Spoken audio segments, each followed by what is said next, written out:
Can I? Because there's some other people at our network. Maz, this dude is in love with Michael Parsons.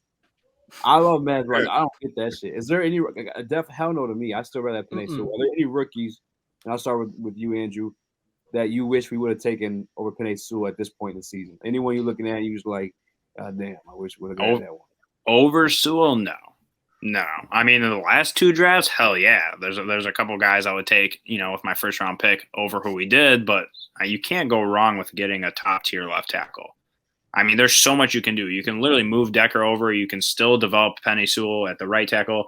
You could trade freaking Decker. Like, there's so many different things you can do that you literally can't go wrong. So, shit, I'm all for beefing up the trenches any day of the week and then some. Okay, Luke G. Who you looking at? Nobody. I saw an opportunity for us to complete the offensive line. I can't tell you the last time we ever had an offensive line. I'm happy that we got one now, and it's respectable, and it's showing up in times that you would least expect it. So nope, there was no singular person that I felt confident enough to be like, yeah, I'm taking them over them. Like, it was either Sewell or Slater. Them were the 2 picks. King, who you've been shopping around the league, window shopping these rookies? Me, no, absolutely. Sewell was the guy. Like I said, I've been preaching the trenches for the last 2 years.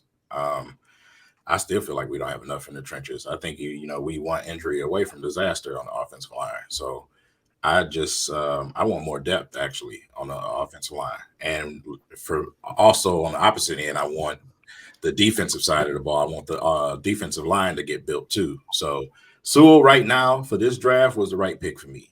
With this next draft, we better go defense or I'm gonna kill somebody. I'm right there with you, man. I don't want none of that. Yeah. Hey, the chat too. The chat, you some rookies you guys been noticing. Cause I want to watch the tape. That's what I'm gonna do tonight. Whoever you guys recommend. But I'm the same way. I think Sewell. Mike, what about you? Yeah, I think honestly we should have gone with no, I'm kidding. Penei Sewell was the pick, man. Like, I love seeing Jared Goff get 6 seconds to overthrow a check down. And like, that's my favorite thing about this is we would not be getting that. We'd have Justin Fields running around the field trying not to get sacked. I love Sewell, and I wouldn't take anyone else over him. Yeah, that's so sincere. I felt that. How about you, Ray? You said. Yeah, I think we're all on the same page with this, especially watching him out there. I mean, damn, I cannot believe that is a 20-year-old. It's crazy. And you even see somebody in the chat mentioned this earlier too. Like, he was kind of getting into it with the Ravens D-line a little bit. There was some shoving going on. I was like, okay, this rookie kind of just holding his own. I also want to say, you were just talking about Micah Parsons, that there was like the weirdest quote from Jerry Jones about him. He says, he's as pure as mother's milk. He just basically steps out there and gives you everything he's got. Nature gave him skills, and boy, does he know how to use them. And Micah Parsons like tweeted back to that and said a bunch of crying faces. I never heard this one before. Pure as mother's milk. Rich going that freaky shit. That shit just went down. They all, yeah. They got this man playing like 7 different positions on that team too. Did you guys see the clip though? There was an article that said that Sewell was a bust. There was another guy on YouTube who said that Sewell is a bust.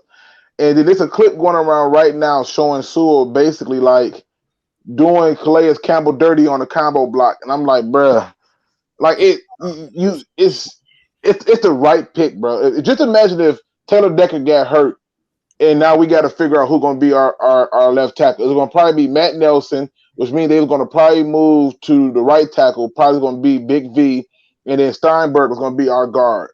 It worked out. The universe lined up for us for once. There's no way we can do that. And speaking of Decker, he comes back this week. Well, not playing, but he's back to practice. Yeah, doing stretches and stuff like that. Yeah, a lot of people was calling Sewell a bust after preseason, which was hilarious. Bruh. I got screenshots. I got receipts because I'm petty. Ooh. Oh, you and me both. You and me both. You know why, though? That's because people literally watch a preseason game and they're like, oh, shit, he let a sack or he let pressure happen. Oh, man, he's a bust. Like, what are you saying right now? It's the preseason. Jamar freaking Chase literally did the same shit. He dropped all of his passes, and now he's scoring a touchdown every single week. Like, dude, preseason doesn't mean anything. The man hadn't played for 18 months, was switching over to right tackle, and we just somehow just forgot all of that and say he's gonna be a bust. But it's different. Those positional changes different. The leg you use is different. All of that makes a difference. Shout out to a special guest in the comments. The dose of Judah Tribe is here. What is it good? Your team is so trash this year, by the way. 1.1 yards per play. 1.1 yards per play. 6 first downs, bruh. No, you can't even get hyped this year. You can't. It's not possible. It's The not like Bears are a ghost. That's all I'm saying. What is it? Yeah, I gotta look up. So we talk about Jared Goff not knowing the playbook. Matt Nagy doesn't even know his own playbook. So like they got that going for them in Chicago.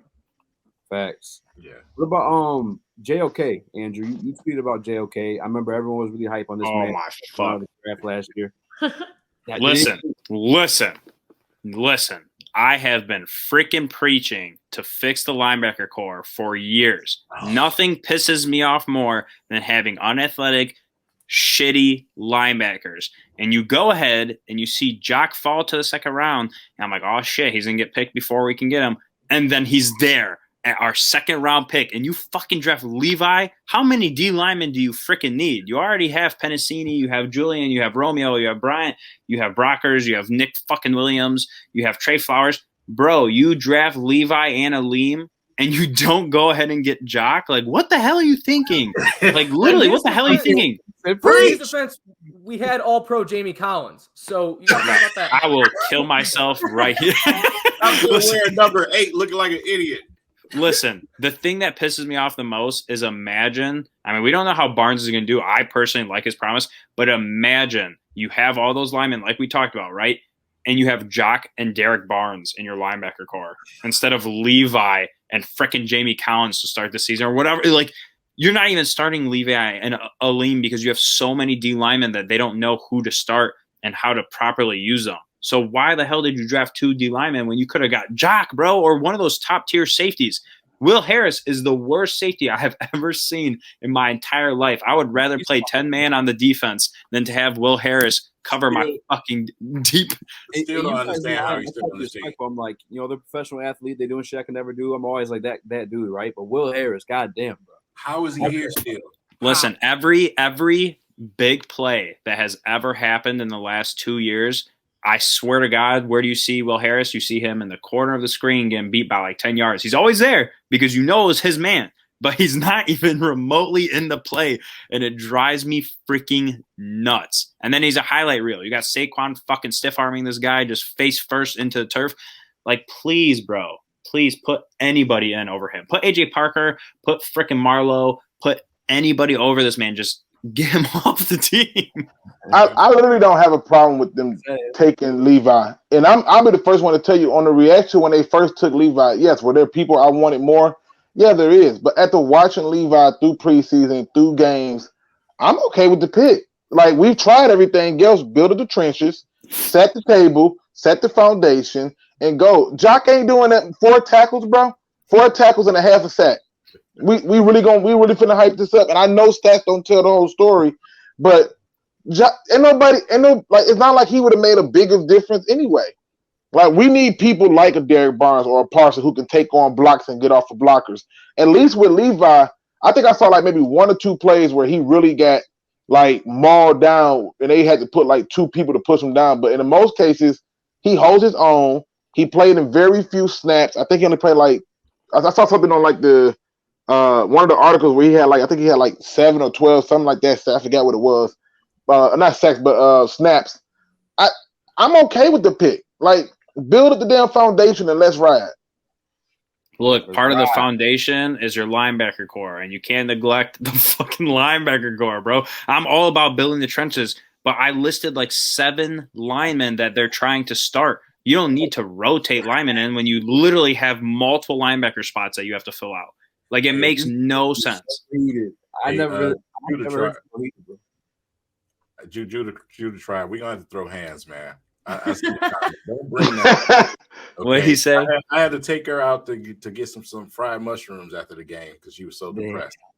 Aww. So yeah, and y'all, and you. I see you mention the defensive line. Listen, we have an offensive line now. Okay, it's not open season in the backfield for your defensive line. You can't score points. It's easy. Speak easy, baby.